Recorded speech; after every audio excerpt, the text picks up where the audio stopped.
Hello and welcome into another episode of Locked On Wolves. It's the post-game pod from yet another late game collapse, another absolute debacle of a loss as the Timberwolves lost to the Kings on Monday.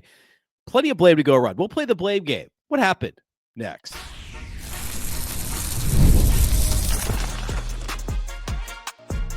You are Locked On Timberwolves, your daily Minnesota Timberwolves podcast, part of the Locked On Podcast Network, your team every day. Hello and welcome to the Locked On Wolves podcast, part of the Locked On Podcast Network, now the #1 sports podcast network. Today's episode is brought to you by Game Time. Download the Game Time app, create an account, and use the code LOCKEDONNBA for $20 off your first purchase. Happy Tuesday, everybody. Really a not so happy Tuesday in Timberwolves land. The Timberwolves kicked away their second game in as many tries last on Friday night. So they had a couple days off in between to lick their wounds and then come right back at it and do the exact same thing on Monday. This time it was against a bad opponent, not a good team like Phoenix on Friday. This was a 4-13 Kings team coming in. The Timberwolves led by 10 with 3 minutes to play and they lost in overtime. And it was ugly. I came away, if you listen to Monday's show, I came away from Friday's loss with a silver lining outlook on it, right? The process was really good for 46 minutes on Friday. Not the case on Monday. They did not play well for the majority of the game, and yet they still led by 10 with 3 minutes to play, mostly because Anthony Edwards had a pretty good game up until that point. However, down the stretch, Ant was part of the problem. He wasn't the only problem. He was part of the problem. We're going to talk Ant. We're going to talk Chris Finch. We're going to talk Julius Randle. We're going to talk the overall process, the rotation, which I guess is very Chris Finch related. A lot of things went wrong on Monday, and this team has got to figure it out. They're preparing to lose by 40 to the Thunder on national TV on Thanksgiving Eve on Wednesday. So, they got to figure some stuff out. Lots to get into today. A big thank you off the top for making Locked On Wolves your first listen every single day. Of course, this show is free and available everywhere. You can listen wherever you like to listen to podcasts. You can also watch over on YouTube. All right. I'm struggling with where to start here. I guess the easiest thing, I already kind of set the stage. I mean, Timberwolves had to win. They had to have a good performance after Friday's collapse to Phoenix. If you somehow missed that, I talked all about it on Monday. Healthy. Terrence Shannon Jr. was back for the first time in a couple of weeks, ended up only playing 7 minutes. We'll talk a little bit more about TJ, actually probably on tomorrow's show, because I have some thoughts related to him being, I know he hasn't been good this year, but a potential solution's a strong word. I'm really hedging on this, aren't I? I have some TJ Shannon thoughts. We'll set that aside for tomorrow. But he played. He was available in this game. The Kings don't have Domantas Sabonis. They did just beat Denver on Saturday. Westbrook has we know what Westbrook could do, even though he's lost a bunch of games. I think he'd lost 12 straight games to Minnesota coming in across his various teams. We know that Keegan Murray can be a Timberwolves killer. We know Malik Monk can be a Timberwolves killer, and they were. But no Domantas Sabonis. So this team's 4-13 coming in. Minnesota's had 2 days off, albeit on the road, but 2 days off. There's no excuses for this to not be a Timberwolves win. And then, I don't want to focus necessarily right now on how bad things were throughout the game, but Minnesota was up 8 at halftime, and they were playing sloppy. They finished with 17 turnovers. They had over 20 turnovers on Friday in the loss to Phoenix. They also should have won. Turnovers were an issue once again. Shot selection, shot making was a problem, missing open shots. But, the process wasn't good either.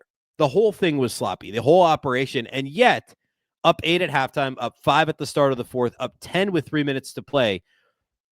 We got to talk late game execution. This has to be where we start. So Ant gets an and one on a really nice move, a nice layup. They're up 10 with just over 3 minutes to play. On the other end, Malik Monk makes a tough shot. It's an 8-point game. Timberwolves come down. They actually run a real set, kind of a Horns-esque set. They get Ant off of a Gobert screen. He gets to about 18 feet. Wide open. I don't mind the shot. 2.5 minutes left. You're up 10. It's a wide open jumper. There was actually a process to get there. It wasn't a contested isolation jumper. He just misses it. Okay. Kings get the rebound. Malik Monk shoots a deep 3 and makes it. Not great that he was as open as he was, but it was nearly 30 feet. You just kind of tip your cap. He's a Timberwolves killer. So now it's a 5-point game. At this point, it's just simply execution. The process isn't bad. The Kings made their 2 shots. The Timberwolves missed their 2 shots, which were, or I guess the 1 shot in between, which was an open shot. Now things go completely wacky. Anthony Edwards dribbles the ball down, flattens out. I believe this possession was an isolation possession. Either way, he doesn't really pass the ball. He ends up shooting a tough layup that he should have made and possibly was fouled on, but he misses it. Kings get a rebound. Conley gets beat down the floor. If you watch it back, Conley just is kind of lingering, and part of that is a philosophy from the Timberwolves in general. In this situation, when you're up 5 with 1.5 minutes, 2 minutes left, you can't be hoping for a kick-out offensive rebound three-point shot. You got to be getting back in transition. Conley lets Malik Monk get behind him, and he knows it's happening. He's kind of trying to feel him to be within arm's length, and he immediately is past him like a shot. And obviously, Conley's not catching up to Malik Monk at this stage in their respective careers. And Malik Monk gets a dunk off a Westbrook assist following a Precious Achiuwa rebound. The Timberwolves, miss layup from Ant, bad floor balance. Conley gets beat down the floor. That whole sequence is brutal. It's now a 3-point game. The Timberwolves come down, run something resembling a set. Ant's in a pick and roll and ends up kicking it to Jaden, who shoots, I would say, a little too early in the shot clock. They still had, I think, 8 seconds left on the clock when he shoots a deep three and misses it. Off of a left side pick and roll, Ant kicks it to Jaden. He misses the shot. The Kings get the rebound and immediately go down the floor, kind of secondary break action. Jaden gets back, forces him middle. Gobert's a half step late with the help. And I honestly would blame Jaden as much as Rudy. They were both a half step out of position. Jaden let him get it too good of an angle. Rudy wasn't quite there in time because it was a secondary break situation. Floor a little bit broken. And DeRozan makes a tough shot, gets fouled. It's now a tie game after he makes the free throw. That is, again, an offense to defense lapse. That's 4 straight possessions. The Ant missed layup. Conley gets beat back. The missed three from Jaden that was way too deep, way too early in the shot clock. And then getting mostly beat down the floor and not recovering in a secondary transition situation, allowing the N1. And it's now a tie game. And this is where things continue to devolve and get worse and worse and worse. And somehow they didn't lose in regulation. They come down, Ant flattens out. They flattens the floor out, plays isolation ball, tosses pretty close to a hand grenade to Julius Randle with 4.5 on the shot clock in the right corner. Julius pump fakes, drives in, actually gets fouled. He misses the shot. Jaden gets a really impressive offensive rebound, a really great rebound from McDaniels. He passes it to Randle, who then gets fouled. Randle makes both free throws. The Wolves are back up 2. And this is a killer. They have a good defensive possession. They force Russell Westbrook into shooting a 3. They battle on the glass. They avoid the Kings getting an offensive board and a bucket. DiVincenzo gets the balls falling out of bounds and understandably doesn't throw it under the hoop, where I forget who it was. I think it was Rudy was standing down there, but there were also two Kings players. And he's thinking, I don't want to throw it under my own basket, right? You learn that in elementary school basketball. But instead, he lofts a pass out near the timeline and it gets stolen by... Was it DeRozan that stole it? Oh, Monk that stole it. And the right move there is either carry it out of bounds or chuck it off the Kings guy. There's 2 Kings players right there. No, you don't want to try and force the pass to Gobert or whoever was standing there. Chuck it off his leg out of bounds or something, or toss it all the way down the court. But don't just lollipop it in the air 30 feet from the basket on the wrong side of the floor. It leads to a foul. DeRozan makes 2 free throws. It's a tie game. What happens? The Timberwolves have 2 timeouts left. They don't use one. I understand saving one in case you get into a bind, in case you need it because there's a steal in the Kings score and you need to draw something up. But right there, when your last 4 offensive possessions have been completely haphazard, you got to use a timeout. The Kings, by the way, had used all of their timeouts with 8 minutes left. Timberwolves had 2. Chris Finch had 2 in his pocket when it went to overtime.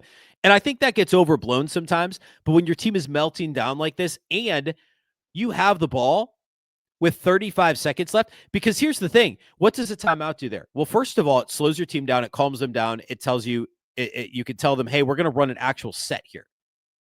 Second of all, they could have preserved a 2-for-1, which honestly, you could argue either way. You could argue, you get, if you have a good possession and you score, it doesn't matter. And then they get a chance to tie or take the lead to win the game. But I would argue if you call a timeout and you run a quick out of bounds play, get a shot up and try and get the 2-for-1, as long as it's a good shot, right? As long as you're not forcing a shot just to get the 2-for-1 in this situation, tie game with 30 seconds left, but get a good shot up, play defense, and you get the ball back if they tie it or take the lead. Instead, they don't call a timeout. Ant does the ISO thing again, misses a tough shot from 20 feet. The Kings come down, and thankfully they missed 2 shots in the closing seconds. It goes to overtime. And overtime was just, I would say, an extension of the middle part of the fourth quarter, where the Timberwolves actually did run some sets, but they missed shots. I mean, Ant hit a couple of nice shots. He had a nice dunk, got his point total up over 40. It was only Ant, actually. I think Ant scored all the Timberwolves points until a late Dante 3 that didn't really matter. Yeah, Edwards scored 8 of the Timberwolves' 11 points in overtime. I don't have any execution notes in overtime. It was just an extension of the bad vibes of the fourth quarter continued into overtime, and the execution was slightly better, which I think only supports the point that I just made about, hey, call a timeout toward the end there, Finch. He still would have had one in his pocket if they couldn't get the ball in bounds, or if something terrible happened, he would still have one timeout in his pocket. Instead, he took 2 to overtime, and they just got out executed because the momentum on the road in Sacramento was completely against them, and they fell apart. Late game execution. I want to pull out a couple of those things, kind of underscore them. We'll talk about some individual performances. We'll do all that here next.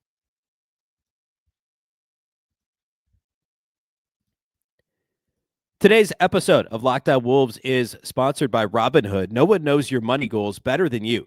Robinhood puts you in control of your money with tools that work as hard as you do. Locking in on every opening, beating your PR, beating it again. Channel that drive into your money. Robinhood puts you in control of your money. Trade stocks and ETFs, options, futures, and crypto, all in one platform. You can now build and execute your own trades from a desktop with Robinhood Legends advanced tools, or take advantage of the new Robinhood strategies with a tailored portfolio managed by a team of experts. You expect more from yourself. Expect more from your money. Get started today at Robinhood.com/yourmoney. Again, that's Robinhood.com/yourmoney. Your money, your move. Today's episode of Locked On Wolves is also brought to us by our friends at DripDrop. When I'm hydrated, everything just works better.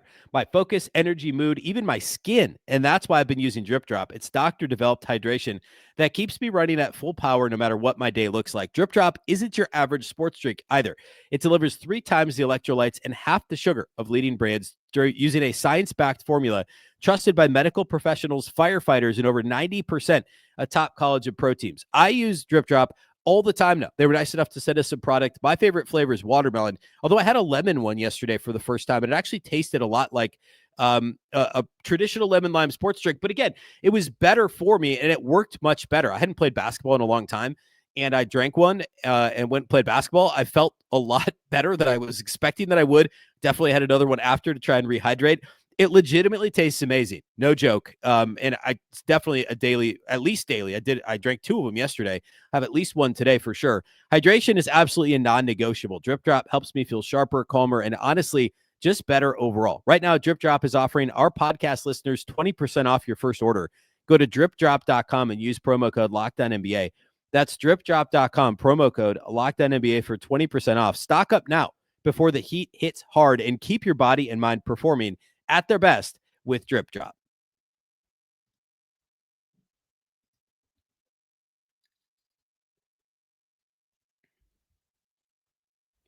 Big thank you once again for making Locked On Wolves your first listen of the day, and a reminder and a thank you for making Locked On the #1 sports podcast network. We obviously could not have achieved that without you, the loyal listener who listens to the show first every day, and we truly appreciate it. All right.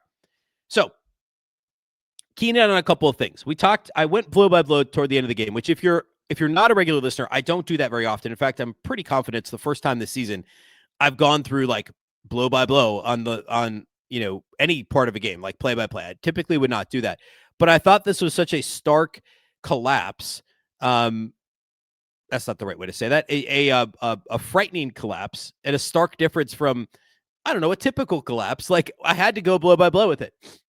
We talked about the Dante turnover. Rudy Gobert had a similar turnover. I think it was in overtime. Those kind of careless passes. Also, Jaden McDaniels had one, I think maybe a little earlier in the fourth quarter. No, actually, his was overtime too. I think both McDaniels and Rudy's were in overtime. I mentioned Dante's in the fourth quarter. But stuff like that, like, we could blame Chris Finch for the timeout stuff, and we're going to talk more rotation and Finch stuff here in a minute. But, man, you can't have veteran players or anybody making those bad passes. Like, that looked like 12U basketball. Trust me, I know it looks like 12U basketball when you're. I hate to have the 12U team catch strays, but that's what that looks like when you're in the middle of the floor and you're just like the Dante pass is one thing. I already kind of called him out for that. It wasn't great. He just lollipopped it out there. But you can't be at the timeline and just kind of throw it cross court lazily like Jaden. You can't lazily throw an outlet pass in a clutch situation like Rudy Gobert. Just hold on to the ball until you find your outlet. There's no rush there. You're in control. All those are bad, and you can't blame Chris Finch for that. That's a yes, on some level, the performance stuff can be traced back to coaching because they're being coached by this coaching staff, yes. But a coach can't make you not throw a lazy pass. And I promise you, these guys have been told since they're kids to not throw lazy passes, right? Like, those are 3 pivotal, huge plays that have no relation to the coaching staff. The second thing I would say that isn't necessarily, I don't think, specifically coaching staff related. And the reason I'm separating these out isn't because I'm setting up a defense for the coaching staff and Chris Finch. It's because I'm going to dig in on some of that stuff in a second. The other thing would be the inability to get back defensively and allow the Kings to get some of these fast break opportunities and broken floor situations. And the Conley one's the biggest one, which is, like, he obviously knows better, right? They gave up 21 fast break points in this game. They got 58 points in the paint to a Domantas Sabonis-less Sacramento Kings team. There's no Domantas Sabonis on this team. There's no Jonas Valanciunas anymore on this team. This was Precious Achiuwa, and it was Malik Monk, of all people, who like is more of a three-point shooter, but got off 11 two-pointers in this game. DeMar DeRozan getting to the rim. He shot all 16 of his shots were two-pointers in this game, 15 free throw attempts for DeMar DeRozan. So that's not even reflected in the points in the paint. But that is the Timberwolves fouling too much, and mostly the perimeter defense and the transition defense not being good enough. The Conley play stands out. The McDaniels Gobert allowing DeRozan to get the N1, or I think it was DeRozan. Monk was the dunk on Conley. The Jaden McDaniels Rudy Gobert secondary break issue, lapse, I guess, was against DeRozan that allowed the Kings to tie the game with like 45 seconds left or whatever. Transition defense was bad in this game, and it's something that overall the floor balance has been better over the last, I would even say going back to last year, but it was bad in this game, and that's a problem. Yes, there's some coaching impact, but I think it's effort as much as anything else. It's effort and attention to detail, which attention to detail is what I harped on yesterday's show, Monday's show, following Friday's loss to Phoenix. It was the little things. It was the boxing out, which was, again, an issue in this game. I mean, Sacramento had, 15 offensive rebounds? Or no, I'm sorry. They had 11 offensive rebounds in this game. It still wasn't great, but I thought the floor balance, the lack of getting back in transition really stood out to me. Now, moving on to some of the coaching things. The timeout usage we talked about. And I would link this to the late game offensive execution. I'm not going to sit here and only blame Anthony Edwards. He is part of the problem, yes. He needed to operate better down the stretch. But overall, Ant is the reason that this game was even, that the Wolves were ever up by 10, and the fact that it was still close in overtime. And I called Ant out on X, and I'll say it now, like, he needs to be better at dominating on both ends when it really matters. He had that stretch in, was it the second quarter of this game, where he had a block, came down and scored, had a steal, I think then came down and scored or maybe missed a shot. But he dominated like 4, 5, 6 straight possessions on both ends of the floor. Can he do it in a big moment? Can he make his teammates better in a big moment? Handing Julius Randle a hand grenade is not making Julius Randle better. It's not making your team better. That's the play that stands out to me. And then also the tough ISO jumper that he missed. There was also one other one where he kind of did a step through on the left side and tried to bank it. Not the best shot, but that was clearly Ant trying to be a hero, which is partly on Ant and partly on the coaching staff. Because here's the thing, is we've seen the Timberwolves call timeouts and then just call an Ant ISO anyway, right? So it's not like that wouldn't necessarily have happened. So I'm calling Ant out for the late game execution. I'm calling the coaching staff out for not managing that better. We're going to talk studs and duds, and Anthony Edwards was the best Timberwolf on the floor by far in this game. It wasn't even close. He was phenomenal for the vast majority of the game.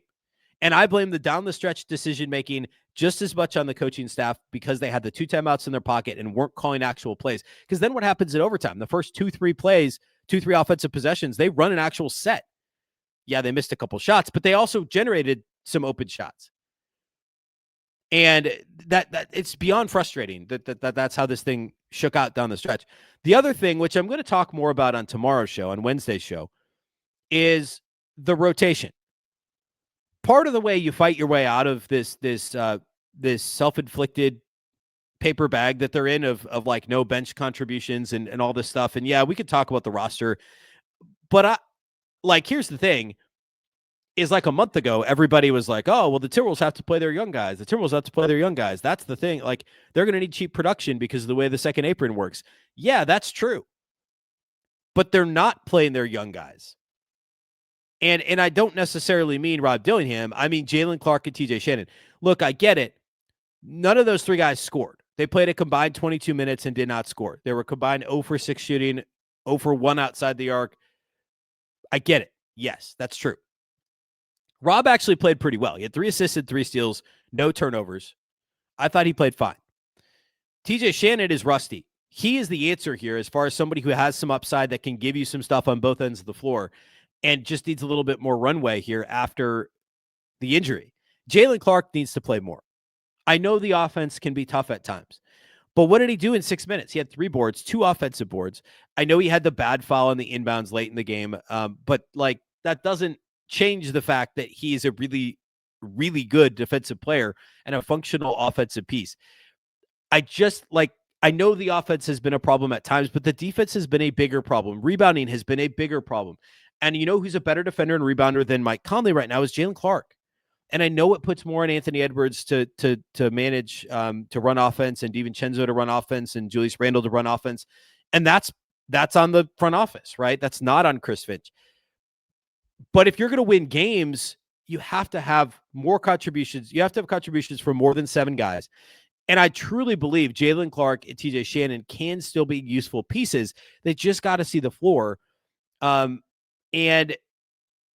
I don't again, we'll talk more about Shannon tomorrow. I just think that it's a bit short-sighted when this team has given up 117 to the Kings and 31 in the third quarter and all this stuff. We have enough evidence that when Rudy's off the floor, you have to have at least one of, if not both, Jaden McDaniels and Jalen Clark on the floor. We talked about that before in the show. And by not doing that, you're shooting yourselves in the foot. All right, let's talk individual studs and duds. That's how we'll close the show here today.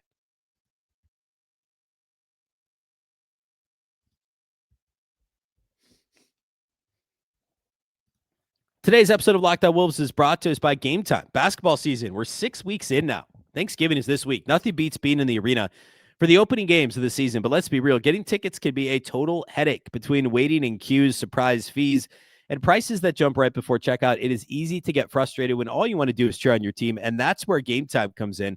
The app that gives fans the advantage. It's your ultimate life hack for scoring amazing NBA tickets fast, easy, and stress-free. Couple of games coming up this weekend. The Wolves are in OKC Wednesday, but then they have a back-to-back on Saturday against the Celtics, and I forget who they're playing Sunday. A winnable game. I say that. Who knows? But Thanksgiving weekend, finish your holiday week off right by checking out Wolves Celtics tickets for Saturday on Game Time. It's a 4 p.m., a nice matinee-style tip. The zone deals at Game Time are amazing. They're an absolute game changer. You can pick the section. Game Time will pick your seats, but you'll save big. You can find tickets for under $25. Take the guesswork out of buying NBA tickets with Game Time. Download the Game Time app, create an account, and use the code LOCKEDONNBA for $20 off your first purchase. Terms apply. That's code LOCKEDONNBA, LOCKEDONNBA for $20 off. Swipe, tap, ticket, go.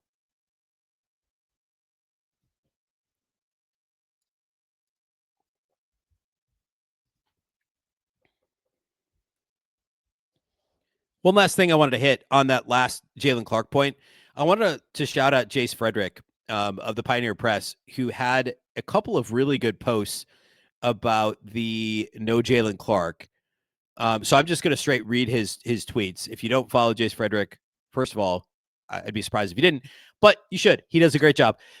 He posted during the game, Wolves subbed out Rudy for Nas for the last few minutes. No Clark. That even Jaden had to sub out for fouls. 4 straight Kings possessions and in buckets to close the half. Just not a functional defensive lineup. Then he reposts it a little bit later and says, did it again for the last 3 minutes of the third. Same result, 11-point lead cut down to 5. Evidence is pretty high at this point that these no defense lineups don't work. Feels like banging your head against the wall at this point. 100%. I agree with him 100%. And then he says it again. This is basically summarizing it differently. He says, harped on it tonight, but this was perplexing. Go small without Clark for the final 3 minutes of the first half. 14-point lead goes down to 8. Go small without Clark for the final 3 minutes of the third quarter. 11-point lead down to 5. 12 points in Sacramento's direction in 6 minutes. That's exactly what I'm talking about. If you're going to go small, if you're going to have Rudy off the floor, you got to have Jaylen Clark on the floor. And we talked about this middle of last week before the debacles over the weekend. The Timberwolves' second best defensive player is Jaylen Clark. And we can have fun with those numbers again tomorrow. It feels like this is a good time to really reiterate that because I promise you, I haven't looked. I promise you that those lineup numbers, those on-off numbers are all pushed back in the favor of what I said last week following this weekend, the games in Phoenix and Sacramento. The Timberwolves cannot get away with small lineups without Jaylen Clark and ideally and Jaden McDaniels. But Jaden right now is actually, well, let me say it a different way.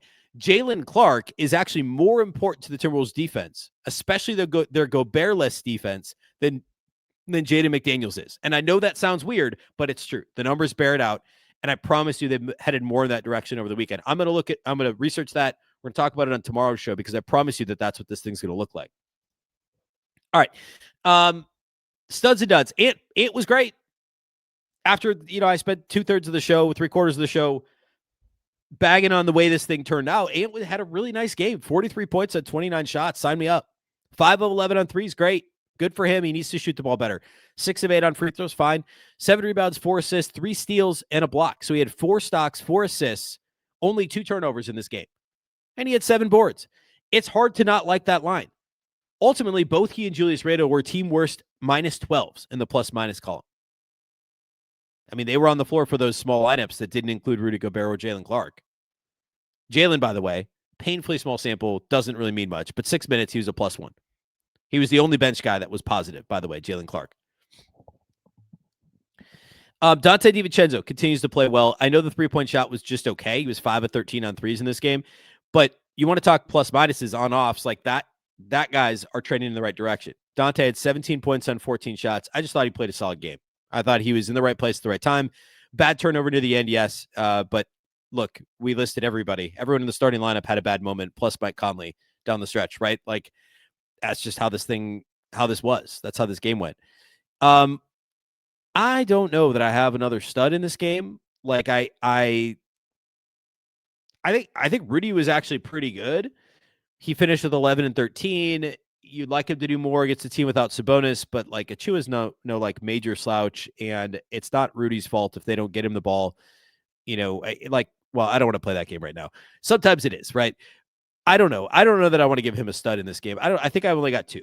Like, Nas put up some numbers, Julius put up some numbers, but he had 6 turnovers and some bad plays at the end. Like, there's no real third stud for me. And Jaden McDaniels did not play well at all. In fact, he's probably my dud for this game is Jaden McDaniels. 6 points on 10 shots, 0 of 3 outside the arc, missed a couple of big ones late. 8 boards is fine. He had 4 turnovers, though, to just 2 assists. So 4 turnovers, 6 points on 10 shots, no threes. That's a bad game for Jaden. And I mentioned that play that DeRozan made at the end, not great defense for Jaden. He had a couple frustration fouls in this game. Just did not look like himself. It looked like the bad version of Jaden we've seen over the years in this game. So hopefully that's a blip on the radar. And hopefully they could be competitive against OKC Wednesday, which I know is such a depressing thing to say, but the Thunder are really, really good. And I don't really know. There's we'll talk about it on Wednesday's show. We'll preview it a little bit. They're 17-1. They're 8-0 at home. They've won a billion games in a row after that blip against, was it Portland they lost to? So we'll break that all down. It's going to be tough sledding for this team. And who knows? Maybe they'll pull a rabbit out of their hat. It's the sort of thing this team does occasionally that Chris Finch's teams have done over the years. So we'll see. And then they get a couple of days off before they're back home for the Celtics on Saturday. So we'll preview that game Wednesday. We'll get into some lineup stuff. We'll get into some TJ Shannon stuff. We will have a show on Thanksgiving, which will be the post-game pod from Wolves Thunder on Wednesday. And then I'll do a show Friday as well as we get you ready for the weekend of games. A big thank you for making Locked On Wolves your first listen every single day. Of course, this show is free and available everywhere.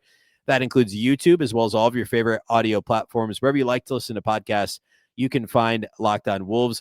Also, a big thank you for making Locked On your first listen every day. For your second listen, check out the Locked On Fantasy Basketball Show. Josh Lloyd hosts the #1 fantasy basketball podcast, giving you daily tips and helping you win your league, all while making you a smarter NBA fan. Find Locked On Fantasy Basketball on YouTube or wherever you listen to podcasts. Part of the Locked On Podcast Network, your team every day, just like this show. Remember, the Locked On Network is your local experts on all the biggest stories. Once again, I'm Ben Beecken. This is the Locked On Wolves podcast. We'll catch you next time.